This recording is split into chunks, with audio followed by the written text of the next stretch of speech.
প্রিয় দর্শক, আপনাদের দ্বিতীয় পর্ব নিয়ে আবার হাজির হলাম। আপনারা দেখতে পাচ্ছেন ছাত্র জনতা মিলে কিভাবে ট্রাফিকের দায়িত্ব পালন করতেছে, এই সুশৃঙ্খলভাবে যাতে যানবাহন চলাচল করতে পারে। আজ এখানে লক্ষ লক্ষ লোক একসাথে জমায়েত হয়েছে সাবেক যোগাযোগ প্রতিমন্ত্রী জনাব সালাউদ্দিন আহমদকে দেখার জন্য।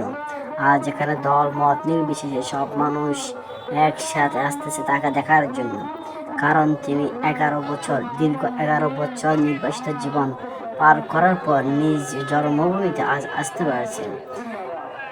যতটুকু খবর পেয়েছি, আজ সন্ধ্যার পর রাতের দিকে তিনি নিজ বাসভবনে অর্থাৎ তার গ্রামের বাড়িতে প্রত্যেক নিবাসী রাত যাপন করার কথা রয়েছে, রাতে সেখানে যাওয়ার কথা রয়েছে।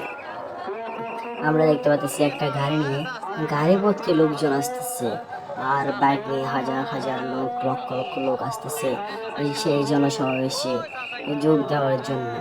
কক্সবাজারে জনসমাবেশ হয়েছে, সেখানে আপনার প্রায় 4-5 লক্ষ লোকের জনসমাগম হয়েছে আমরা খবর পেয়েছি।